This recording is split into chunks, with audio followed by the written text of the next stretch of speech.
visiteurs de ce lieu croient contempler une forêt. Ils se trompent.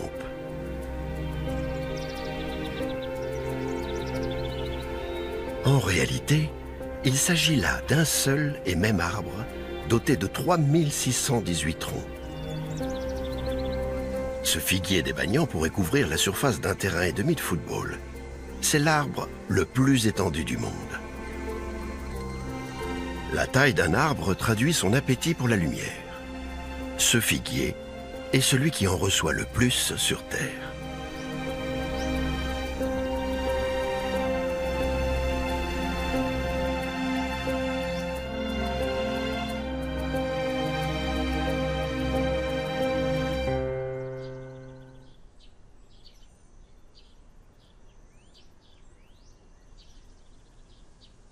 Une concurrence féroce règne dans cette bambouseraie. Si une plante pousse plus lentement que les autres, elle risque d'être privée de lumière.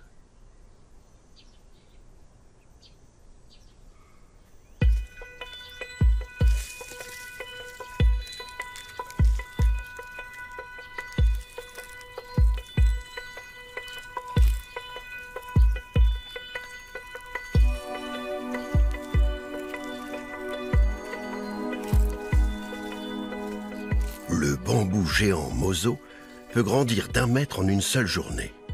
Le secret de sa croissance fulgurante, sa tige.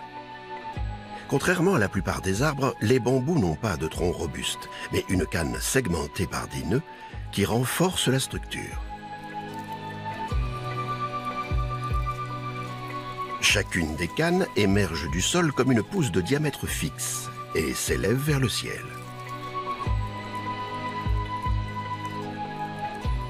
Le bambou géant peut atteindre 20 mètres de haut. Il est le premier à accrocher les rayons du soleil.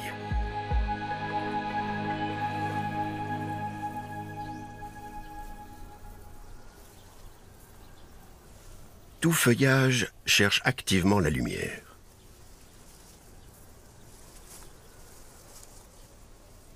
Il semble immobile, mais court sans arrêt après elle.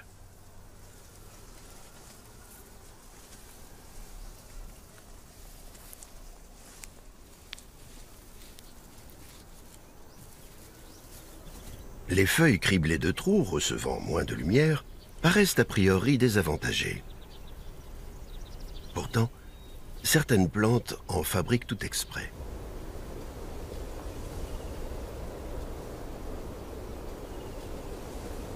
Le soleil a beau inonder la canopée, il ne la pénètre pas de façon homogène. Les grands arbres bloquent la lumière en hauteur, l'empêchant d'atteindre les niveaux plus près du sol.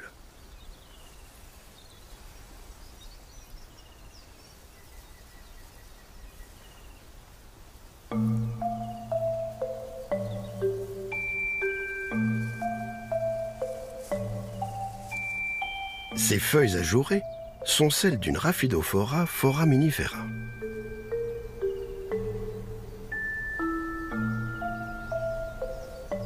Cette liane escalade les arbres pour capter la lumière, et ses feuilles supérieures finissent par faire écran à celles du bas.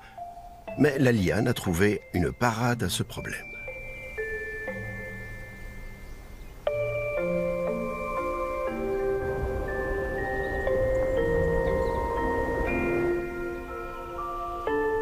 Un rayon de soleil a transpercé l'épaisse voûte forestière.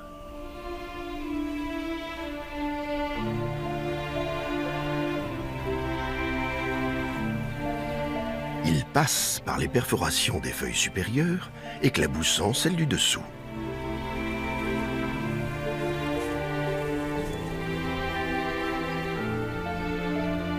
Chaque feuille prise séparément ne retire aucun avantage de ces perforations.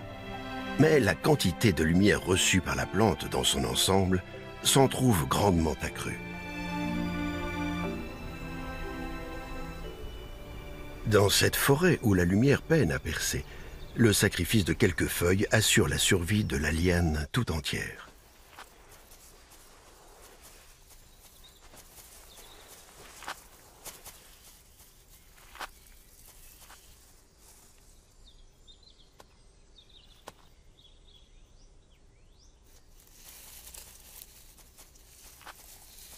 En apparence, tout est paisible au pied de ces arbres.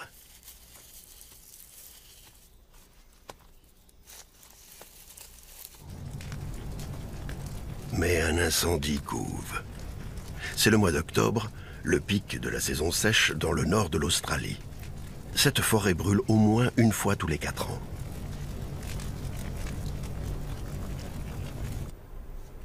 Les wallabies agiles s'en accommodent en cherchant des feuilles à manger dans l'état de cendre.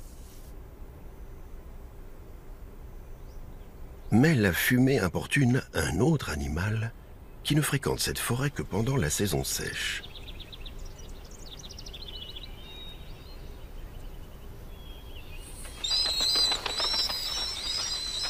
Quelques 200 000 chauves-souris en ont fait leur dortoir.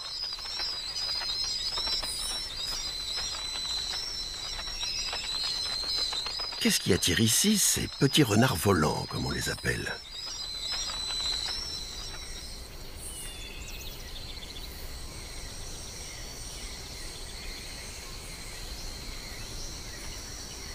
L'ombre des palmiers.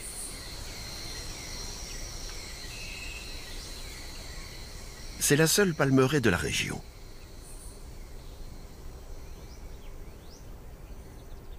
Un don de la rivière Waterhouse que les nappes phréatiques alimentent même pendant la saison sèche. C'est aussi pour l'eau que les chauves-souris choisissent de s'installer ici. Dans la journée, la température peut grimper jusqu'à 42 degrés. Cette chaleur, conjuguée à celle que dégagent les cendres, met les petites roussettes au supplice.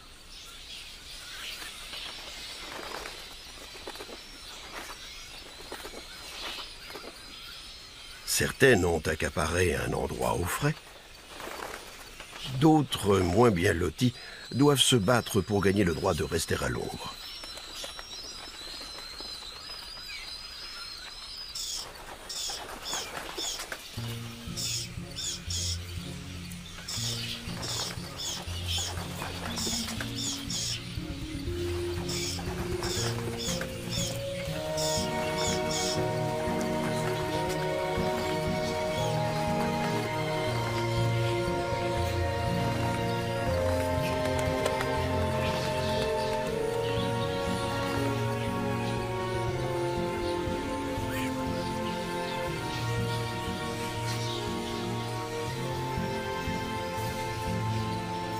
Pour apaiser leur soif et leur querelle, elles rejoignent d'un même élan la rivière toute proche.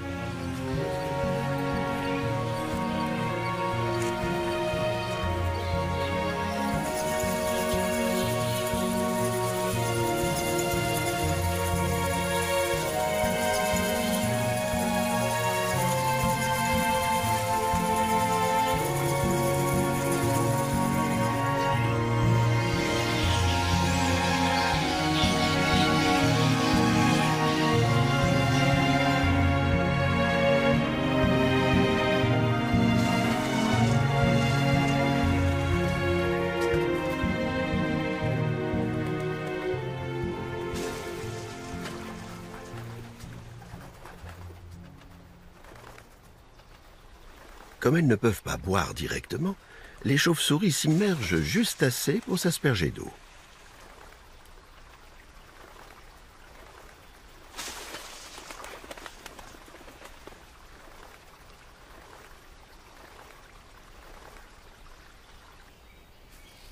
De retour en lieu sûr, elles se désaltèrent en se léchant.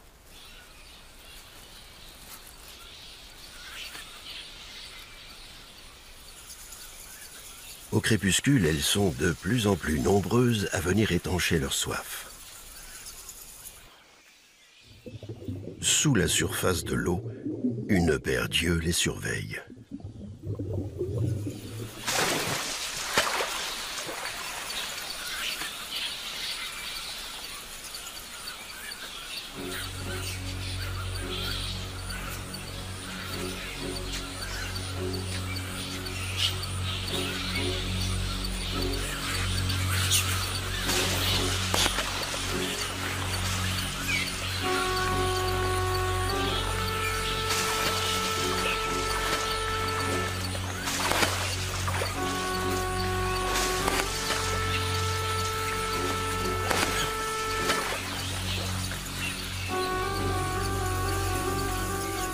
Les chauves-souris assoiffées affluent de plus belle, négligeant le danger.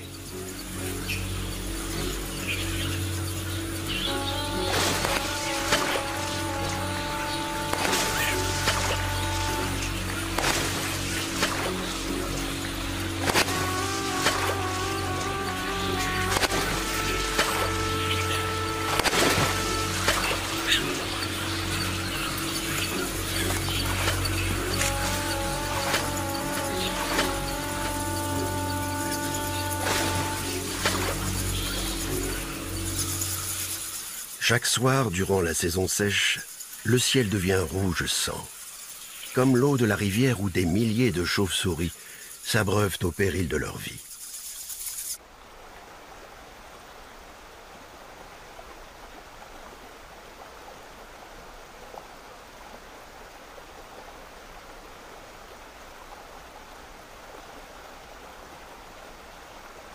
Cette plante vit au bord des cours d'eau, accrochée à des talus pierreux et dépourvue d'ombre. Et contrairement aux chauves-souris, elle ne peut pas s'envoler pour faire trempette et se désaltérer.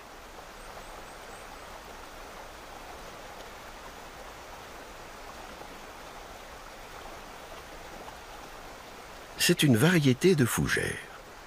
Lors des chaleurs extrêmes, ses feuilles se dessèchent et se replient, procurant ainsi de l'ombre au cœur de la plante.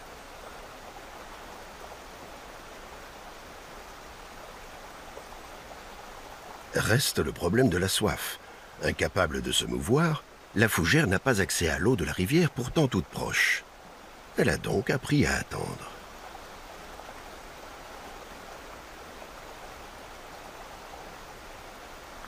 Voici une autre fougère.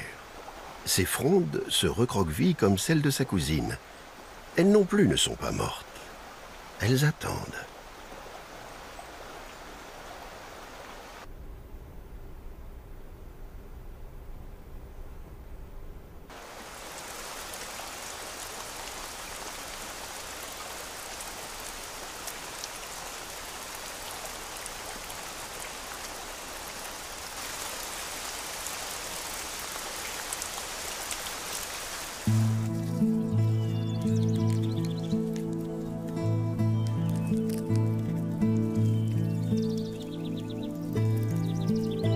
Une bonne pluie ravive ces fougères.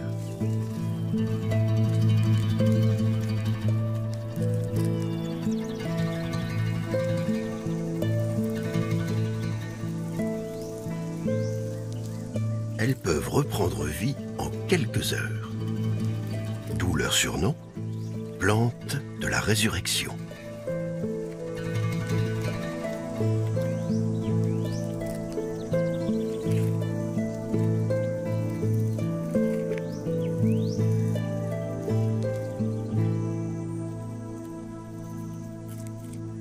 Dans les régions tropicales, la concurrence est parfois si rude que les plantes doivent se montrer inventives dans le choix de leur installation.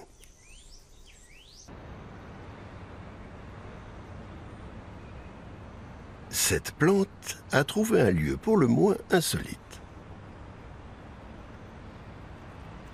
On dirait un numéro de funambule. Le fait que la plante fleurisse prouve qu'elle est en bonne santé. Mais comment survit-elle sans sol ?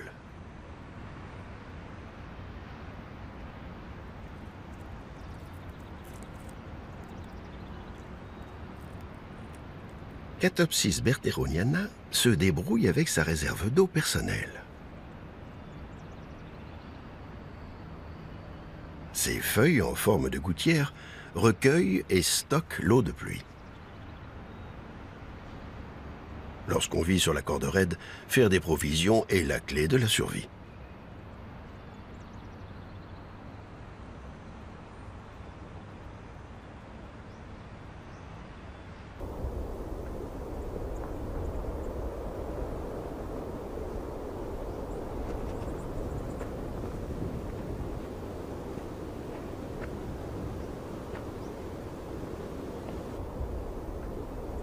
Les plantes ont besoin d'eau et de lumière pour effectuer la photosynthèse. Mais elles ont aussi de l'appétit. Roraima signifie la mer des eaux. Les pluies abondantes qui arrosent ce mont, culminant à 2810 mètres, irriguent aussi les plaines.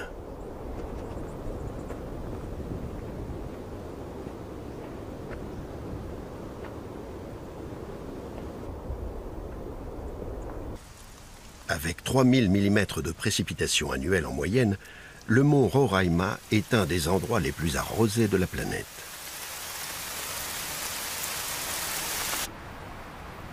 Les innombrables sources qui en jaillissent ne se tarissent presque jamais. Le sommet du Roraima a été aplani au fil du temps par les vents violents et les fortes pluies. On le surnomme aussi le désert pluvieux, car l'érosion a appauvri son sol. Mais les végétaux n'ont besoin que d'une pincée de terre pour s'implanter.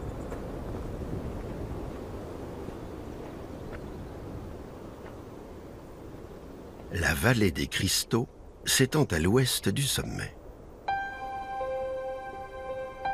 Des plantes poussent au milieu du quartz.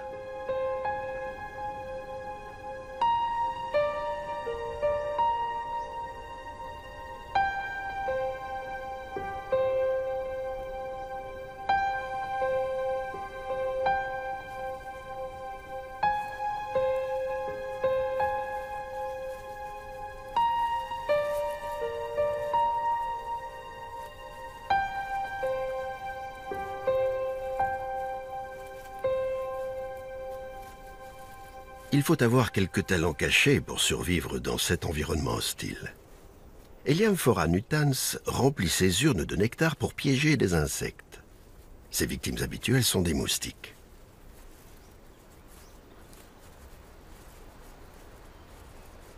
Seulement, les moustiques ont le pouvoir de marcher sur l'eau, grâce au phénomène de tension de surface.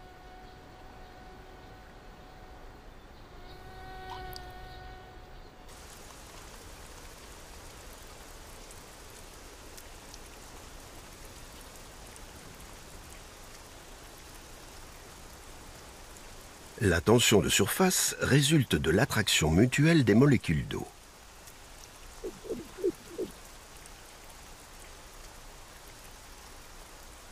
C'est l'équilibre entre la tension de surface et la résistance de l'air qui donne aux gouttes de pluie leur forme sphérique. Et c'est aussi la raison pour laquelle les moustiques rebondissent sur les gouttes d'eau.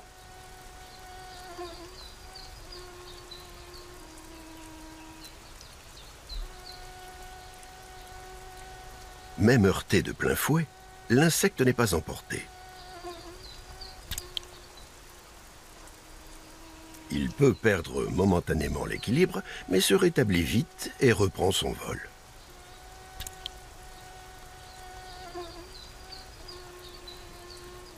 Il en va autrement lorsqu'il visite une hélianphore, car elle a le pouvoir de contourner cette loi physique en sécrétant un surfactant qui annihile la tension de surface.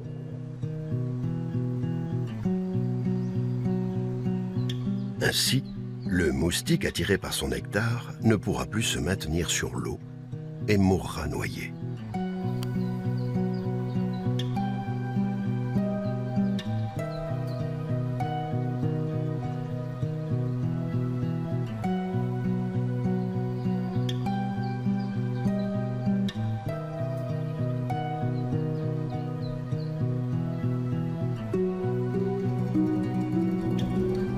Privé de nutriments sur sa terre ingrate, l'hélianphore a réussi l'exploit de modifier les propriétés de l'eau pour se nourrir.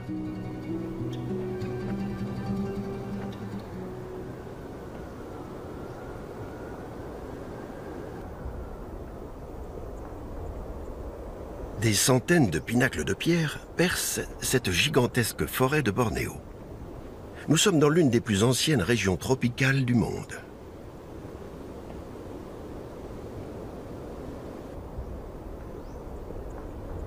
Il s'agit d'un des massifs calcaires du mont Moulou.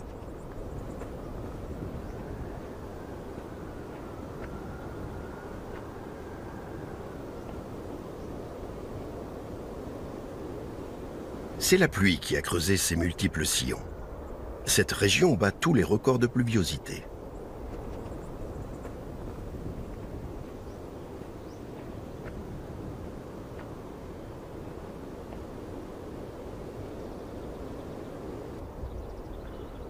Les précipitations ne rongent pas seulement le calcaire, elles dissolvent les nutriments du sol. Ici, pas de terre volcanique riche en nutriments. L'eau et le soleil abondent, mais le sol est pauvre.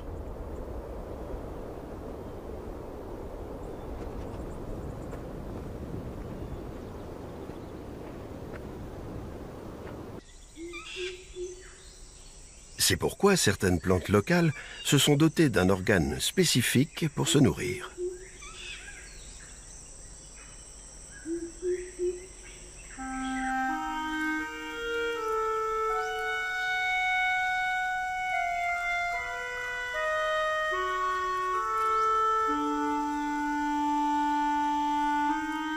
Dès le début de sa croissance, les plantes du genre népenthe cherchent quelque chose à quoi s'arrimer.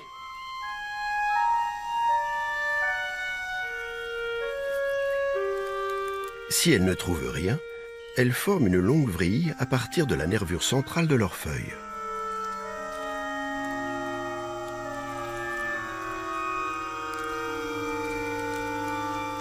Puis l'extrémité de la vrille enfle jusqu'à former une urne coiffée d'un opercule.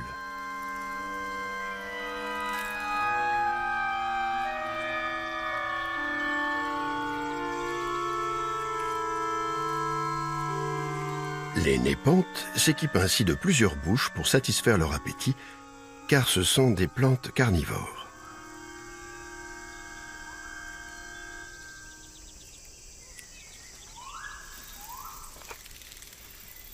Une foule de termites s'affaire non loin. Individuellement, ils ne sont pas intéressants à manger, car trop petits. Mais une colonie entière, c'est une aubaine.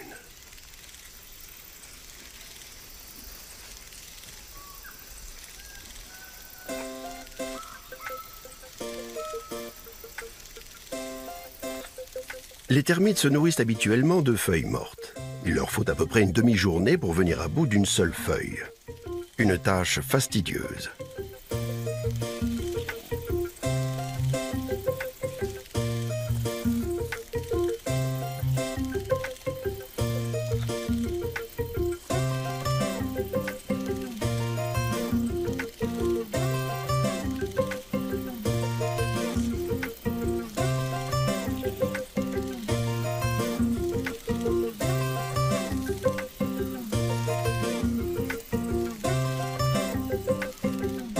Les népenthes ont mieux à leur offrir. La collerette blanche entourant leur ouverture est une substance sucrée qui attire les insectes et qui est tellement plus facile à manger que des feuilles, un avantage auquel les termites sont particulièrement sensibles. Les termites se déplacent la nuit, en colonnes qui vont toujours droit devant. Ceux qui marchent en tête vers la collerette tombent dans le piège, où ils seront digérés. Les autres suivent aveuglément avant que l'alerte puisse être donnée.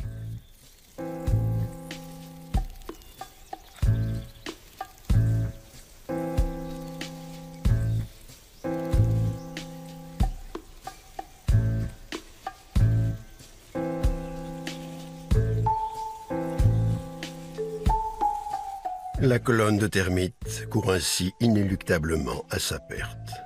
Ce népenthe en engloutira des centaines en une seule nuit.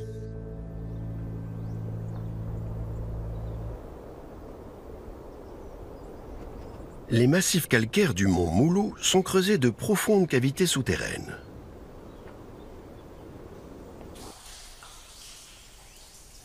Un ray de lumière éclaire au sol quelque chose de brillant. Quelque chose de mouvant.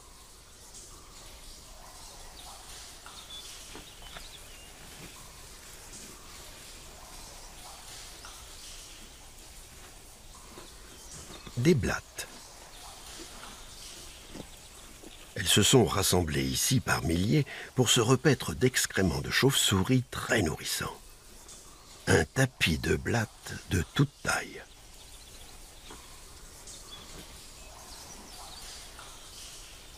Elles partagent la grotte avec des araignées insectivores, des amphibiens, des reptiles et des oiseaux.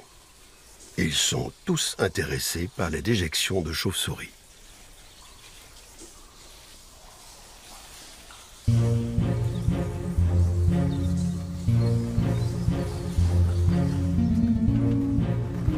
crépuscule, les chauves-souris s'en vont chasser.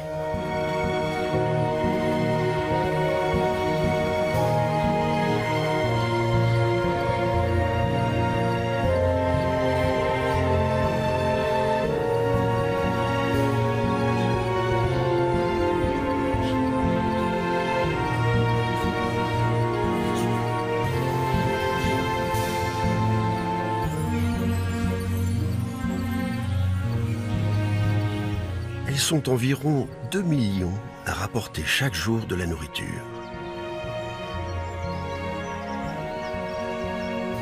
Elles sont le trait d'union entre le monde des cavernes et celui du dehors.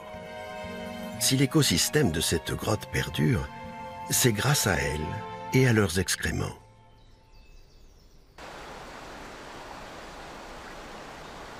Des déjections dont certaines variétés de népontes sont friandes, elles aussi.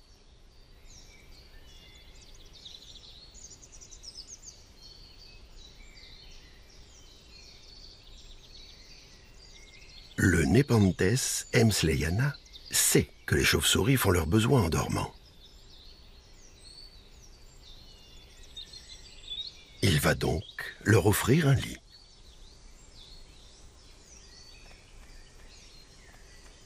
C'est le petit matin. Des chauves-souris exténuées par leur chasse nocturne cherchent un endroit où dormir.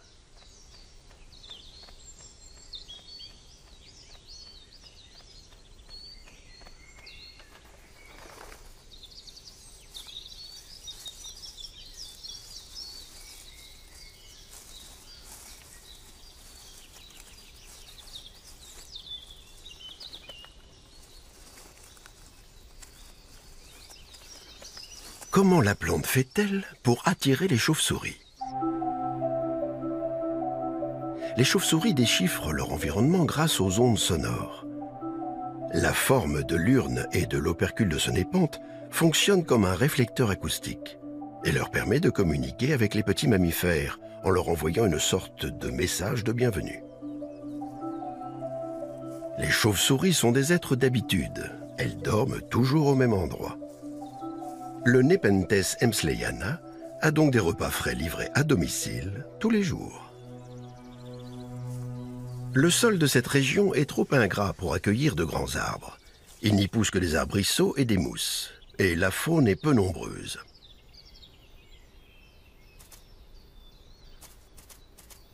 Le toupaille de Bélanger fait partie des plus gros animaux ici, et des plus importants fournisseurs d'excréments. Comment une plante peut-elle les récupérer? En faisant office de WC.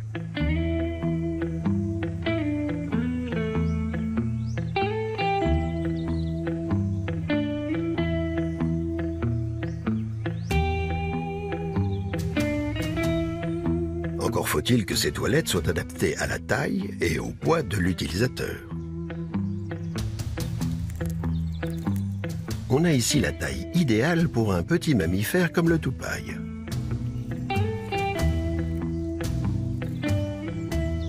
Le design épuré facilite le recueil des excréments à un seul endroit. L'étroite ouverture permet la collecte tout en empêchant le reflux. La seule différence avec nos toilettes, c'est que l'abattant est enduit d'une substance blanche qui attire le toupaille et le contraint à se tenir dans la bonne position.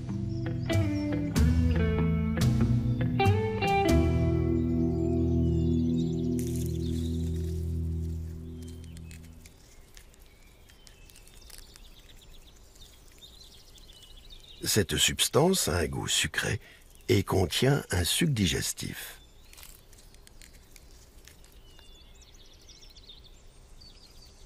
Si par malheur le toupaille vise à côté, la pluie chassera ses excréments jusqu'au fond de la cuvette.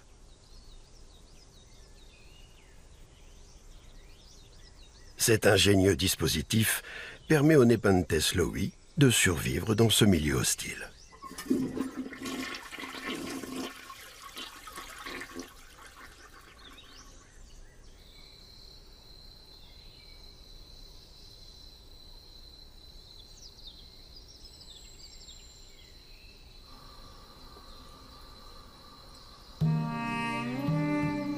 un koala.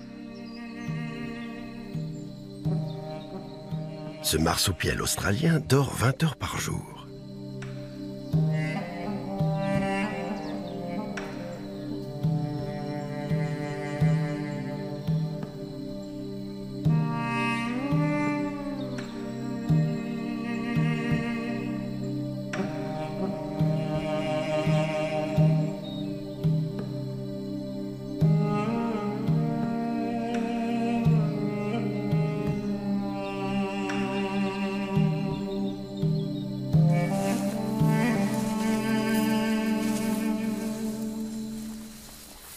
Lui arrive-t-il de descendre boire entre deux sommes?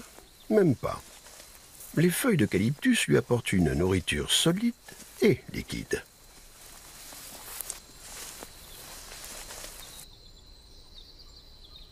Pourtant, ces feuilles sont toxiques.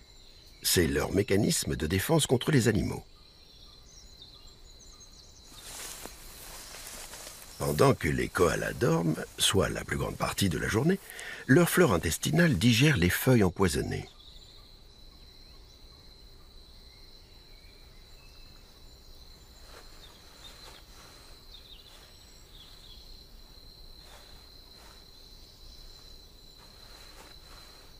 Ce bébé koala a 3 mois. Il ne peut pas manger de feuilles d'eucalyptus car il n'est pas encore immunisé contre les toxines qu'elles contiennent. Le petit a besoin d'un aliment pour bébé qu'il va trouver sur place.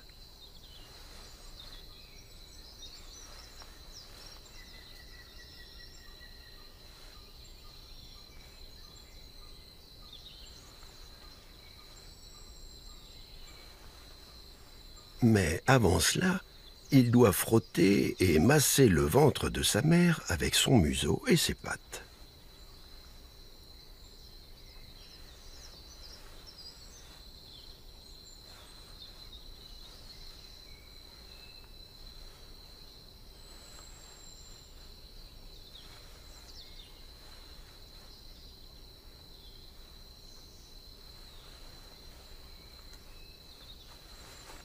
La nourriture est encore trop dure pour le petit, car cet aliment spécial pour bébé koala n'est autre que les matières fécales de sa mère. En plus de le nourrir, elle l'immunise contre la toxicité des feuilles d'eucalyptus.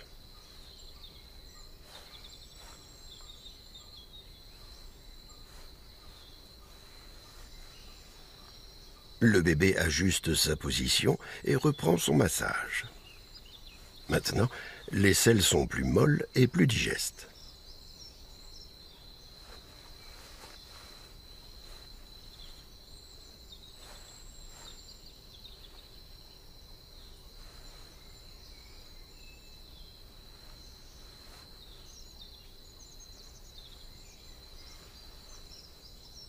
Dans un mois, le petit koala sera sevré.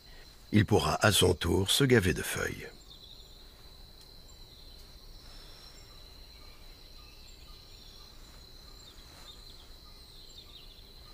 Même si elles sont parfois difficiles à avaler et à assimiler, ces feuilles constituent un aliment très nutritif et bon nombre d'herbivores en dépendent.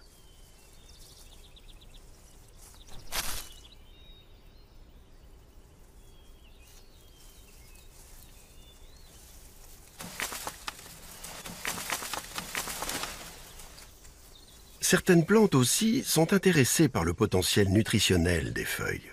Mais seules celles qui se trouvent au bon endroit au bon moment profiteront de leurs bienfaits.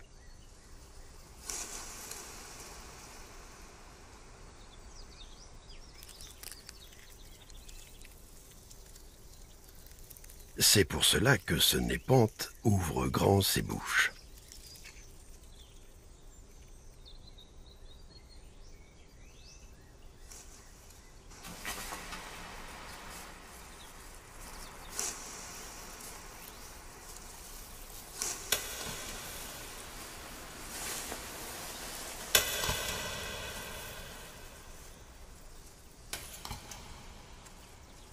Le Nepenthes ampullaria est à la fois carnivore et végétarien. L'opercule de ses urnes est petit et rabattu vers l'arrière pour faciliter la récupération des feuilles.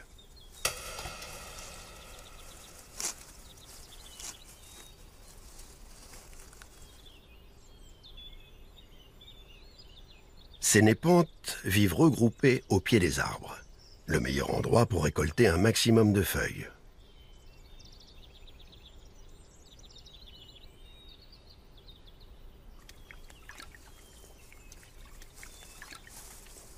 On s'attendrait à trouver dans ces urnes un monceau de cadavres. En fait, elles sont peuplées de larves de moustiques, de têtards et de vers. Un microcosme grouillant de vie. Les urnes contiennent un liquide digestif assez puissant pour décomposer les feuilles. Mais leur ouverture trop étroite limite la quantité de feuilles qu'elles peuvent récolter. Certaines variétés ont donc recours à des méthodes plus efficaces. Cet arbre fait 2 mètres de diamètre. À environ 20 mètres de hauteur, s'est greffé une sorte d'escalier végétal. C'est une plante qui serpente autour du tronc. Chacune de ses feuilles mesure quelques 30 cm de large, d'où son surnom local d'oreille d'éléphant.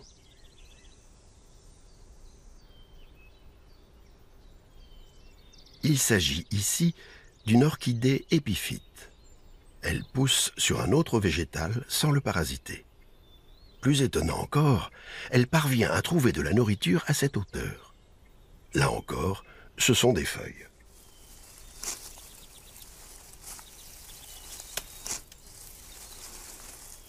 La première marche de l'escalier amortit la chute de la feuille. Les suivantes la réceptionnent.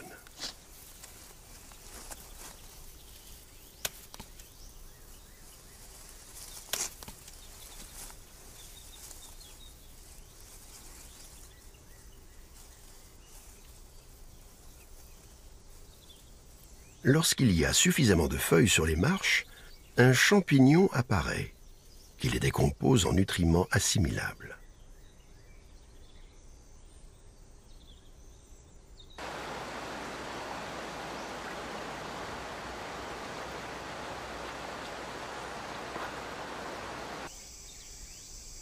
Plus une plante moissonne de feuilles, plus elle peut attirer de champignons.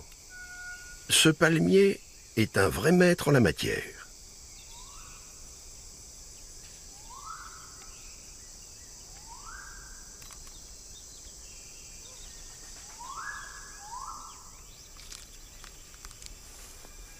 Ces feuilles font 1 mètre de large. Elles sont disposées comme des pétales géants.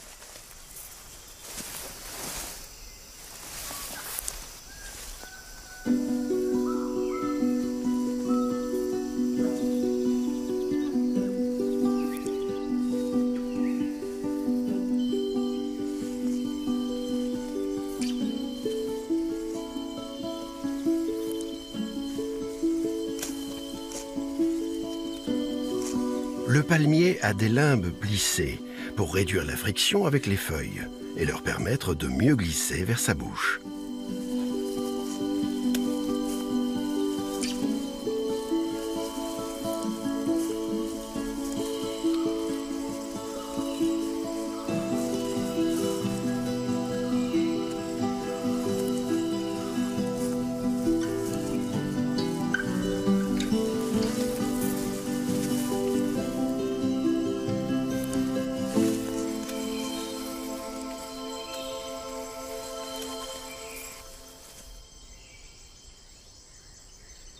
À mesure que la récolte s'entasse au pied du palmier, des champignons se forment. Au bout du compte, l'arbre dispose d'une source supplémentaire de nourriture.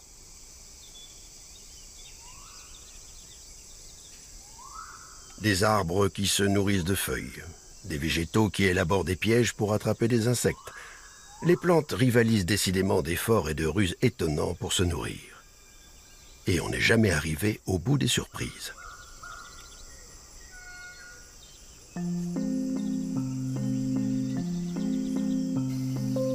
Voici des germes de Cuscuta australis. Ils explorent leur environnement à la recherche d'une plante à parasiter.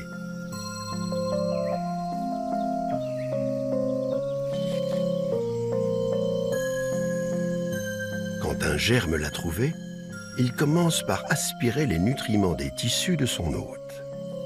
Puis dès qu'il se met à bourgeonner, il fait une chose étrange.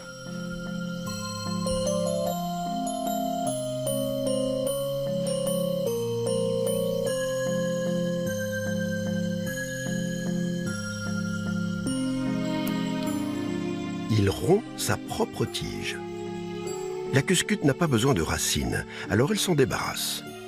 Sans racines, sans feuilles, la cuscute continue de croître. Après s'être gorgée de lumière, d'eau et de nourriture, la cuscute peut se doter de nouveaux organes reproducteurs. Elle utilise aussi pour cela l'énergie de la plante, qu'elle parasite jusqu'à l'épuiser, puis recommence à l'infini.